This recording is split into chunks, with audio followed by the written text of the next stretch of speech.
by our ears is called sound. Sound is a form of energy which makes us hear. Law of conservation of energy is also applicable to sound. Sound travels in the form of a wave. Now let's go on to first topic, production of sound. Sound is produced due to the vibration of objects. Vibration is nothing but a to and fro movement of an object.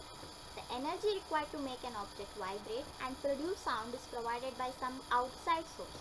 It means that sound cannot be created on its own. It needs some outside source to produce it.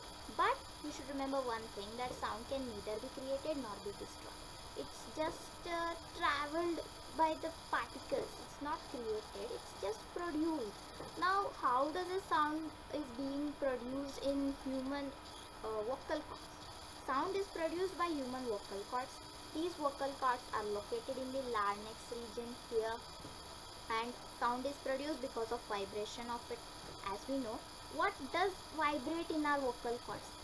These two muscular region you see here, this whole thing, it's actually, those two are the muscles, and those muscles, when air is going out from it, it just narrows down, it closes down, and it starts to vibrate because of that flow of air. Due to that vibration, sound is being produced in human beings. And now here you see, beyond the larynx there is trachea, and when the larynx is, when the vocal cords are opened, it means that you are not producing any sound, you are just breathing. It means that you are just breathing, but when the vocal cords come in contact or when they are closed, it narrows down. Because of that narrow passage, when air is passed or exhaled out of the body, the sound is being produced because of those two vibrations of vocal cords. And now these two muscular region varies from person to person, and that's the reason why we see different kinds of sounds being produced by various people. Now second topic, propagation of sound. It means how the sound travels in a medium. The sound is produced by a vibrating object, travels through a medium to a listener. Yes, the medium can be solid, liquid or gas. There are three mediums sound can travel, either in solids, liquids or gases. When an object vibrates, the particles around the medium vibrates. The particle in contact with the vibrating object is first displaced from its equilibrium position.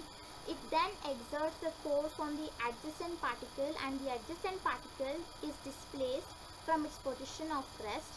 After displacing the adjacent particle, the first particle comes back to its original position. This process repeats in the medium till the sound is reached. Now here I'll show you what exactly that text means. When a tuning fork, this is called as tuning fork, when it's hit on an object, the particles which are present in a medium, any medium you can consider, it starts to vibrate. You can see the tuning fork first vibrates. So the particles which are present in the medium, the first particle and the second particle. The first particle receives the vibration from tuning fork, it hits the second particle and goes back to its original position.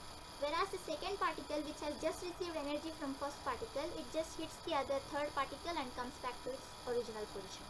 This process carries down throughout the medium. When a sound is being produced by any object, not only tuning fork, any object. When two objects come in contact, the sound is being produced.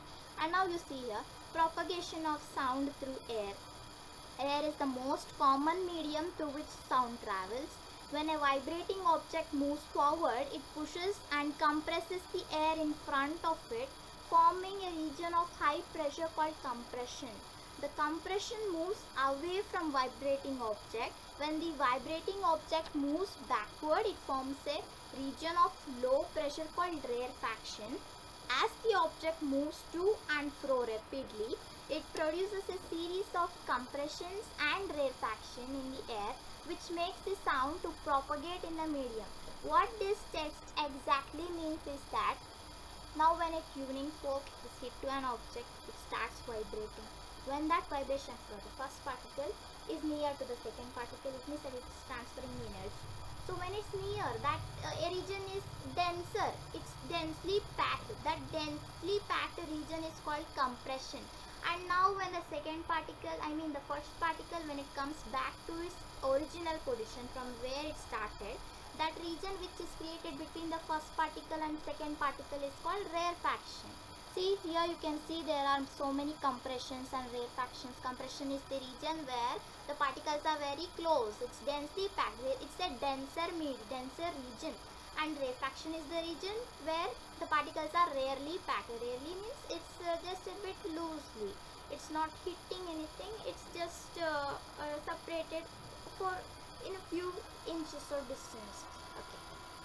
And next we discuss about sound needs a medium to travel. So as we see, there are three mediums: solids, liquids and gases. Of course sound needs a medium to travel. Without any medium sound can travel. Why? In vacuum, as you see in space, sound can travel, I mean it cannot travel. Why? Because there is no medium there, no air, no liquid, no solid. Sound is a mechanical wave and needs a medium for propagation. Sound travels through solids, liquids and gases. Sound does not travel in vacuum. The same sentence I have explained now. And here is just an activity to demonstrate whether sound travels in vacuum or not, or whether sound requires a medium to travel or not. It's a simple activity. Suspend an electric bell in an airtight bell jar. Connect the bell jar to a vacuum pump. If the switch is pressed, we can hear the sound of the bell. If air is pumped out through the vacuum pump, we cannot hear the sound of the bell. This shows that sound needs a medium to travel and sound cannot travel in a vacuum. So this is just a simple experiment to demonstrate it. And as we see in space, sound doesn't travel at all. The basic thing of this entire concept is that sound requires a medium to travel. Sound is a form of energy which is caused by the vibration of objects, and it also causes a sensation of hearing. That was all my presentation. Thank you.